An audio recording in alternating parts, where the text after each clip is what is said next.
ಕಾಲಜ್ಞಾನ ಹಿಂದಾಗಿದ್ದು ಮುಂದೆ ಆಗೋದು ಇದನ್ನೆಲ್ಲ ಮೊದಲೇ ಅನೇಕ ಸಂತರು ಸಿದ್ಧಿ ಪುರುಷರು ಬರೆದಿಟ್ಟಿದ್ದಾರೆ. ಅದರಲ್ಲಿ ಇತ್ತೀಚಿನ ದಿನಗಳಲ್ಲಿ ಭವಿಷ್ಯ ಹೇಳೋರ ಸಂಖ್ಯೆ ಕೂಡ ಜಾಸ್ತಿ ಆಗ್ಬಿಟ್ಟಿದೆ. ಅದರಲ್ಲಿಯೂ ಈ ಕೋಡಿಶ್ರೀ ಭವಿಷ್ಯ ನುಡಿತಾರೆ ಅಂದ್ರೆ ಸಾಕು, ಎಲ್ಲರೂ ಒಂದು ಕ್ಷಣ ಬೆಚ್ಚಿ ಬೀಳ್ತಾರೆ. ಯಾಕಂದ್ರೆ ಇವರು ಹೇಳೋ ಭಯಂಕರ ಭವಿಷ್ಯಗಳು ಸುಳ್ಳಾಗಿದ್ದೇ ಇಲ್ಲ. ಇದೀಗ ಮತ್ತೊಂದು ರಣ ಭಯಂಕರ ಭವಿಷ್ಯವನ್ನ ಕೋಡಿಶ್ರೀಗಳು ನುಡಿದಿದ್ದಾರೆ. ರಾಜಕೀಯ ನಾಯಕರ ಸಾವಿನಿಂದ ಹಿಡಿದು ದೇಶ ವಿದೇಶಗಳ ಸರ್ವನಾಶದವರೆಗೆ ಕೋಡಿಶ್ರೀಗಳ ಭವಿಷ್ಯಗಳು ಸತ್ಯವಾಗಿವೆ. ಇಂತಹ ಮಹಾಕಾಲಜ್ಞಾನಿ ಕೋಡಿಶ್ರೀಗಳು ಮತ್ತೊಮ್ಮೆ ಒಳಿತು ಕೆಡುಕಿನ ಭವಿಷ್ಯವನ್ನ ನುಡಿದಿದ್ದಾರೆ. ಶ್ರೀಗಳ ಕಾಲಜ್ಞಾನ ಹೊರಬೀಳುತ್ತಿದ್ದಂತೆ ಅದು ನಿಜವಾಗ್ತಾ ಇವೆ. ರಾಜಕೀಯ ತಿರುವು, ಭೂಕಂಪದ ಸುಳಿವು, ಭಯಾನಕ ರೋಗಗಳ ಎಚ್ಚರಿಕೆ, ದೇಶ ವಿದೇಶಗಳಲ್ಲಾಗುವ ಒಡುಕು ಕೆಡುಕುಗಳ ಪ್ರಳಯಾಂತಕ ಭವಿಷ್ಯ ನುಡಿಯೋ ಕೋಡಿ ಮಠದ ಶ್ರೀಗಳು ಈವರೆಗೂ ನುಡಿದಿರೋ ಹಲವು ಭವಿಷ್ಯಗಳು ನಿಜವಾಗಿದೆ. ಕಳೆದ ಬಾರಿಯೇ ಇಬ್ಬರು ಪ್ರಧಾನಿಗಳ ಸಾವಿನ ಭವಿಷ್ಯವನ್ನ ನುಡಿದಿದ್ರು. ಇದೀಗ ಅದೇ ಭವಿಷ್ಯವನ್ನ ಮತ್ತೆ ನುಡಿದಿದ್ದಾರೆ. ಅಷ್ಟೇ ಅಲ್ಲದೆ ದೇಶದ ಪ್ರಸಿದ್ಧ ಸಂತರ ಕೊಲೆಯ ಭವಿಷ್ಯವನ್ನು ಕೋಡಿಶ್ರೀಗಳು ಮತ್ತೆ ನುಡಿದಿದ್ದಾರೆ. ಹಾಗಾದ್ರೆ ಆ ಇಬ್ಬರು ಪ್ರಧಾನಿಗಳು ಯಾರು? ಕೊಲೆಗೀಡಾಗುವ ಆ ಸಂತ ಯಾರು? ಕೋಡಿಶ್ರೀಗಳ ಮಾತಿನ ಮಿಸ್ಟರ್ ಏನು ಅನ್ನೋದರ ಎಲ್ಲಾ ಇಂಚಿಂಚು ಮಾಹಿತಿಯನ್ನ ಇವತ್ತಿನ ಈ ವಿಡಿಯೋದಲ್ಲಿ ನೋಡೋಣ.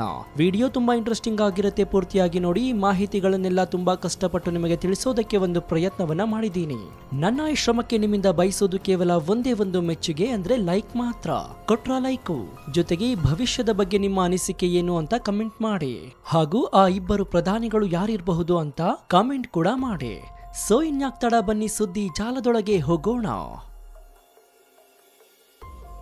ಭವಿಷ್ಯ ಅಂದ್ರೇನೆ ಕೆಲವರು ಡೋಂಗಿ ಅಂತಾರೆ, ಇನ್ನು ಕೆಲವರು ಈ ಭವಿಷ್ಯಗಳನ್ನು ನಂಬ್ತಾರೆ. ಇತ್ತೀಚಿನ ದಿನಗಳಲ್ಲಿ ಕೋಡಿ ಮಠದ ಶಿವಾನಂದ ಶಿವಯೋಗಿ ಸ್ವಾಮೀಜಿಯವರು ಮಾಧ್ಯಮಗಳ ಮುಂದೆ ಬಂದು ಭವಿಷ್ಯವನ್ನ ನುಡಿಯೋದನ್ನ ಹೆಚ್ಚಾಗಿ ನಡೆಸಿಕೊಂಡು ಬಂದಿದ್ದಾರೆ.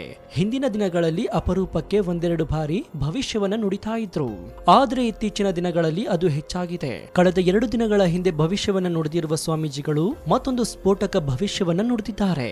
ಸಾಮಾನ್ಯವಾಗಿ ಪ್ರಕೃತಿ ವಿಕೋಪ, ದೇಶಕ್ಕೆ ಎದುರಾಗುವ ಕಂಟಕ, ದೇಶ ವಿದೇಶಗಳ ವಿದ್ಯಮಾನಗಳ ಬಗ್ಗೆ ಭವಿಷ್ಯವನ್ನ ನುಡಿತಾರೆ. ಅವರು ರಾಜಕೀಯದ ಬಗ್ಗೆ ಏನಾದ್ರೂ ಹೇಳ್ತಾರೆ ಅಂದ್ರೆ ಅದು ಕುತೂಹಲಕಾರಿಯಾಗಿರುತ್ತೆ.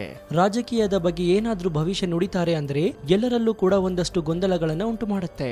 ಸದ್ಯ 2024ರ ಭಯಂಕರ ಭವಿಷ್ಯ ನುಡಿದಿರುವ ಶ್ರೀಗಳು ರಾಜ್ಯದಲ್ಲಿ ಒಂದು ದೊಡ್ಡ ಗಂಡಾಂತರಗಳು ಉಂಟಾಗುವ ಸಾಧ್ಯತೆ ಇದೆ ಅಂತ ಹೇಳಿದ್ದಾರೆ. ರಾಜಕೀಯದ ಬಗ್ಗೆ ಮಾತನಾಡಿರುವ ಶ್ರೀಗಳು ಲೋಕಸಭೆಯ ವಿಷಯದ ಬಗ್ಗೆಯೂ ಕೂಡ ಅಚ್ಚರಿಯ ವಿಷಯವನ್ನ ಹೊರಹಾಕಿದ್ದಾರೆ.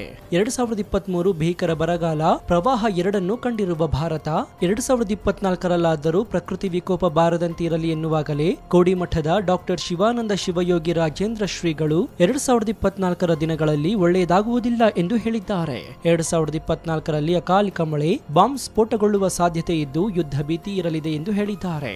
ಜನ ತಲ್ಲಣವಾಗಲಿದ್ದು ಭೂಕಂಪ ಮತ್ತು ಜಲಕಂಟಕ ಕೂಡ ಎದುರಾಗಲಿದೆ ಎಂದು ಭವಿಷ್ಯವನ್ನ ನುಡಿದಿದ್ದಾರೆ. 2024ರಲ್ಲಿ ಜಗತ್ತಿನಾದ್ಯಂತ ಒಂದಿಬ್ರು ಪ್ರಧಾನಿಗಳು ಸಾವಿಗೀಡಾಗಲಿದ್ದಾರೆ ಎಂದು ಶ್ರೀಗಳು ಹೇಳಿದ್ದು ಇದೇ ಸುದ್ದಿ ಈಗ ಎಲ್ಲರಲ್ಲೂ ಆತಂಕ ಸೃಷ್ಟಿ ಮಾಡಿದೆ. ನಿಮ್ಗೆಲ್ಲ ಗೊತ್ತೇ ಇದೆ, ಕಳೆದ ಬಾರಿ ಹೇಳಿದ ಭವಿಷ್ಯಗಳು ಸತ್ಯವಾಗಿದೆ. ಅದರಂತೆ ಈ ಬಾರಿ ಇಬ್ಬರು ಪ್ರಧಾನಿಗಳ ಸಾವಾಗುತ್ತೆ ಎಂದು ಭವಿಷ್ಯವನ್ನ ನುಡಿದಿದ್ದಾರೆ. ಅಷ್ಟೇ ಅಲ್ಲದೆ ಈ ವರ್ಷ ದೊಡ್ಡ ದೊಡ್ಡ ಅವಘಡಗಳು ಸಂಭವಿಸುತ್ತವೆ. ಅಕಾಲಿಕ ಮಳೆಯಿಂದಾಗಿ ಭಾರಿ ಸಮಸ್ಯೆ ಉಂಟಾಗಲಿದ್ದು ಲಕ್ಷಾಂತರ ಜನರಿಗೆ ತೊಂದರೆಯಾಗಲಿದೆ ಎಂದು ಹೇಳಿದ್ದಾರೆ. ಬಾಂಬ್ ಸ್ಫೋಟದಲ್ಲಿ 100 ಜನ ಸಾವನ್ನಪ್ಪುವ ಸಾಧ್ಯತೆ ಇದೆ ಎಂದು ಹೇಳಿದ್ದಾರೆ. 2024ನೇ ವರ್ಷ ಮತೀಯ ಸಮಸ್ಯೆಯಿಂದ ಜನರು ದುಃಖವನ್ನ ಅನುಭವಿಸಬೇಕಾಗುತ್ತೆ.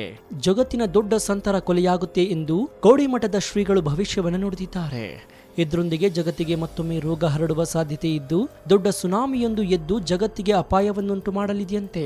ಇದೆಲ್ಲದಕ್ಕೂ ದೈವವನ್ನ ನಂಬುವುದೇ ಪರಿಹಾರ, ದೈವದ ಮೊರೆ ಹೋಗಬೇಕು ಎಂದು ಕೋಡಿ ಮಠದ ಶ್ರೀಗಳು ಸಲಹೆಯನ್ನ ನೀಡಿದ್ದಾರೆ. ಇತ್ತೀಚೆಗೆ ಅಯೋಧ್ಯೆಯಲ್ಲಿ ಉದ್ಘಾಟನೆಯಾದ ರಾಮನ ದೇವಸ್ಥಾನದ ಬಗ್ಗೆಯೂ ಮಾತನಾಡಿದ್ದ ಕೋಡಿ ಮಠದ ಶ್ರೀಗಳು ಭಾರತೀಯರಲ್ಲಿ ಆಧ್ಯಾತ್ಮಿಕ ಚಿಂತನೆ ಹೆಚ್ಚಾಗುವುದು ಉತ್ತಮದ ಬೆಳವಣಿಗೆಯಾಗಿದೆ. ರಾಮ ಜನ್ಮಭೂಮಿಯಲ್ಲಿ ದೇವಸ್ಥಾನ ನಿರ್ಮಾಣವಾಗಿರುವುದು ಒಳ್ಳೆಯ ಸೂಚನೆ ಎಂದು ಹೇಳಿದ್ದಾರೆ. ರಾಜಕೀಯದಲ್ಲಿ ಧರ್ಮವನ್ನ ಬೆಳೆಸುವುದು ಉಚಿತವಲ್ಲ ಅಂತ ಹೇಳಿದ್ದು ದೇಶ ಮತ್ತು ರಾಜ್ಯ ರಾಜಕಾರಣದ ಬಗ್ಗೆ ಯುಗಾದಿಯ ಬಳಿಕ ಭವಿಷ್ಯವನ್ನ ನುಡಿಯಲಾಗುತ್ತೆ. ಅದಕ್ಕೂ ಮುನ್ನ ಭವಿಷ್ಯ ಹೇಳುವುದು ಸರಿಯಲ್ಲ ಅಂತ ಹೇಳಿದ್ದಾರೆ. ಈ ಎಲ್ಲದಕ್ಕಿಂತ ಹೆಚ್ಚು ಸದ್ದು ಮಾಡಿರೋದು ಜಗತ್ತಿನ ಅತಿ ದೊಡ್ಡ ಸಂತರೊಬ್ಬರು ಕೊಲೆಗೀಡಾಗುವ ಲಕ್ಷಣ ಇದೆ ಅನ್ನೋದು, ಹಾಗೂ ಒಂದೆರಡು ಪ್ರಧಾನಿಗಳ ಸಾವು ಆಗಲಿದೆ ಅನ್ನೋ ಆಘಾತಕಾರಿ ವಿಷಯ. ಅವರು ಯಾರು ಅನ್ನೋದೇ ಯಕ್ಷ ಪ್ರಶ್ನೆಯಾಗಿದೆ. ಅಲ್ಲದೆ ಇದೇ ವರ್ಷ ಅಣುಬಾಂಬ್ ಸ್ಫೋಟವಾಗಲಿದ್ದು ಇದರಿಂದ ಜಗತ್ತಿಗೆ ಹಾನಿಯಾಗುವ ಸಾಧ್ಯತೆ ಇದೆಯಂತೆ. ಒಟ್ನಲ್ಲಿ 2024 ಜಗತ್ತಿಗೆ ಅಪಾಯವಿದೆ. ಜಗತ್ತಿನಲ್ಲಿ ಭಾರತವು ಸೇರಿಕೊಳ್ಳಲಿದೆ ಅಂತ ಹೇಳಿದ್ದಾರೆ. ಇನ್ನು ದೇಶ ಹಾಗೂ ರಾಜ್ಯ ರಾಜಕೀಯದ ಬಗ್ಗೆ ಮಾತನಾಡಿರುವ ಶ್ರೀಗಳು, ಸಾಮಾನ್ಯವಾಗಿ ಸಂಕ್ರಾಂತಿ ನಂತರ ಹಾಗೂ ಯುಗಾದಿ ನಂತರ ಭವಿಷ್ಯವನ್ನ ಹೇಳಲಾಗುತ್ತೆ. ಸಂಕ್ರಾಂತಿ ನಂತರ ವ್ಯಾಪಾರ ವಾಣಿಜ್ಯ, ಯುಗಾದಿ ನಂತರ ದೇಶದ ಸಮಗ್ರ ಮಳೆ ಬೆಳೆ ಜನರು, ರಾಜಕೀಯವಾಗಿ ಏನಾಗುತ್ತೆ ಎಂಬುದನ್ನ ಹೇಳಲಾಗುತ್ತೆ. ಈಗ ರಾಜಕೀಯ ಕುರಿತು ಹೇಳುವುದು ಸೂಕ್ತವಲ್ಲ. ಯುಗಾದಿ ನಂತರ ರಾಜಕೀಯದಲ್ಲಾಗುವ ಬದಲಾವಣೆಯ ಕುರಿತು ಭವಿಷ್ಯವನ್ನ ಹೇಳಲು ಸಾಧ್ಯವಾಗುತ್ತದೆ ಅಂತ ಹೇಳಿದ್ದಾರೆ. ಇನ್ನು ಜಾಗತಿಕ ಪ್ರಾದೇಶಿಕ ಮಟ್ಟದಲ್ಲಿ ಪ್ರಕೃತಿ ಕಂಟಕ ಜೊತೆಗೆ ಜನರ ಮೇಲೆಯೇ ನಿಯಂತ್ರಣವನ್ನ ಕಳೆದುಕೊಳ್ತಾರೆ. ಜನರ ಮೇಲೆ ನಿಯಂತ್ರಣ ಕಳೆದುಕೊಂಡ ಜನರು ಹುಚ್ಚರಂತೆ ಆಗ್ತಾರೆ. ದೇಹದ ಮೇಲೆ ನಿಯಂತ್ರಣವನ್ನ ಕಳೆದುಕೊಂಡು ದೇಹದ ಅಶಕ್ತಿಯಿಂದಾಗಿ ದಾರಿಯಲ್ಲೇ ಬಿದ್ದು ಸಾಯಬಹುದು. ಅಂಗಾಂಗಗಳ ಮೇಲೆ ಪ್ರಭಾವ ಕಳೆದುಕೊಳ್ತಾರೆ ಅಂತ ಹೇಳಿದ್ದಾರೆ. ಇದೇಗಾಗಲೇ ಕೊರೋನಾದಂತಹ ಮಹಾಮಾರಿಗೆ ಸಿಲುಕಿ ಅದೆಷ್ಟೋ ಜನ ಬೀದಿಯಲ್ಲಿ ನರಳಾಡಿ ಬಲಿಯಾಗಿದ್ದಾರೆ. ಆದ್ರೆ ಕಳೆದ ವರ್ಷ ಕೋಡಿಮಠದ ಶ್ರೀಗಳು ದಾರಿಯಲ್ಲಿ ನಡೆದುಕೊಂಡು ಹೋಗ್ತಿದ್ದವರು ಕುಸಿದು ಬಿದ್ದು ಸಾಯ್ತಾರೆ ಅಂತ ಹೇಳಿದ್ರು. ಅದರಂತೆ ಅವರು ಭವಿಷ್ಯವನ್ನ ನುಡಿದ ಒಂದೇ ವಾರದೊಳಗೆ ಆ ಭವಿಷ್ಯ ನಿಜವಾಗ್ಬಿಟ್ಟಿತ್ತು. ದಕ್ಷಿಣ ಕೊರಿಯಾದಲ್ಲಿ ನೋಡ್ತಿದ್ದಂತೆ ಬೀದಿಯಲ್ಲಿ ಜನ ಕುಸಿದು ಬಿದ್ದು ಸತ್ತೋಗಿದ್ರು. ದಕ್ಷಿಣ ಕೊರಿಯಾದ ರಾಜಧಾನಿ ಸಿಯೋಲ್ನಲ್ಲಿ ಹ್ಯಾಲೋವಿನ್ ಹಬ್ಬದ ಸಂದರ್ಭದಲ್ಲಿ ಕಾಲ್ತುಳಿತಕ್ಕೆ ಸಿಲುಕಿ ಬರೋಬ್ಬರಿ 151ಕ್ಕೂ ಹೆಚ್ಚು ಮಂದಿ ರಸ್ತೆಯಲ್ಲಿ ಮೃತಪಟ್ಟಿದ್ರು. ಗಾಯಗೊಂಡ ಹಲವರಿಗೆ ಹೃದಯಾಘಾತ ಆಗಿತ್ತು. 106 ಮಂದಿ ಏಕಾಏಕಿ ಉಸಿರಾಟ ಸಮಸ್ಯೆಯಿಂದ ಕುಸಿದು ಬಿದ್ದಿದ್ರು. ಈ ವೇಳೆ 151ಕ್ಕೂ ಹೆಚ್ಚು ಮಂದಿ ಹಾರ್ಟ್ ಅಟ್ಯಾಕ್ ನಿಂದ ಸಾವಿಗೀಡಾಗಿದ್ರು. 100ಕ್ಕೂ ಹೆಚ್ಚು ಮಂದಿ ಸ್ಥಿತಿ ಚಿಂತಾಜನಕವಾಗಿತ್ತು. ಇಲ್ಲಿ ಗಮನಿಸಬೇಕಾಗಿರೋದು ಏನಂದ್ರೆ, ಕೋಡಿಮಠದ ಶ್ರೀಗಳು ದಾರಿಯಲ್ಲಿ ಕುಸಿದು ಬಿದ್ದು ಜನ ಸಾಯ್ತಾರೆ ಅಂತ ಹೇಳಿದ್ರು. ಕಾಕತಾಳೀಯವೆಂಬಂತೆ ದಕ್ಷಿಣ ಕೊರಿಯಾದಲ್ಲಿ ಭವಿಷ್ಯ ನುಡಿದ ಒಂದೇ ವಾರದಲ್ಲಿ ನೋಡುತ್ತಲೇ ರಸ್ತೆಯಲ್ಲಿ ಕುಸಿದು ಬಿದ್ದು 151ಕ್ಕೂ ಹೆಚ್ಚು ಮಂದಿ ಮೃತಪಟ್ಟಿದ್ರು. ಇನ್ನು ರಾಜಕೀಯದ ಬಗ್ಗೆ ಕಳೆದ ವರ್ಷ ಭವಿಷ್ಯವನ್ನ ನುಡಿದಿದ್ರು. ಒಂದೇ ಪಕ್ಷ ಅಧಿಕಾರಕ್ಕೆ ಬರುತ್ತೆ ಅಂತ ಹೇಳಿದ್ರು. ಅದರಂತೆ ಸಿದ್ದರಾಮಯ್ಯನವರ ಸರ್ಕಾರ ಅಧಿಕಾರಕ್ಕೆ ಬಂದು ಇದೀಗ ಲೋಕಸಭೆ ಎಲೆಕ್ಷನ್ ಕಾವು ಜೋರಾಗಿದ್ದು, ಕೋಡಿಮಠದ ಶ್ರೀಗಳ ಭವಿಷ್ಯದ ಮೇಲೆ ಎಲ್ಲರ ಚಿತ್ತ ನೆಟ್ಟಿದೆ. ಈ ಎಲ್ಲದಕ್ಕಿಂತ ಹೆಚ್ಚು ಸದ್ದು ಮಾಡಿರೋದು ಜಗತ್ತಿನ ಅತಿ ದೊಡ್ಡ ಸಂತರೊಬ್ಬರು ಕೊಲೆಗೀಡಾಗುವ ಲಕ್ಷಣ ಇದೆ ಅನ್ನೋದು, ಹಾಗೂ ಒಂದೆರಡು ಪ್ರಧಾನಿಗಳ ಸಾವು ಆಗಲಿದೆ ಅನ್ನೋ ಆಘಾತಕಾರಿ ವಿಷಯ. ಅವರು ಯಾರು ಅನ್ನೋದೇ ಯಕ್ಷ ಪ್ರಶ್ನೆಯಾಗಿದೆ. ಅಲ್ಲದೆ ಇದೇ ವರ್ಷ ಅಣುಬಾಂಬ್ ಸ್ಫೋಟವಾಗಲಿದ್ದು ಇದರಿಂದ ಜಗತ್ತಿಗೆ ಹಾನಿಯಾಗುವ ಸಾಧ್ಯತೆ ಇದೆಯಂತೆ. ಒಟ್ನಲ್ಲಿ 2024 ಜಗತ್ತಿಗೆ ಅಪಾಯವಿದೆ. ಜಗತ್ತಿನಲ್ಲಿ ಭಾರತವು ಸೇರಿಕೊಳ್ಳಲಿದೆ ಅಂತ ಹೇಳಿದ್ದಾರೆ.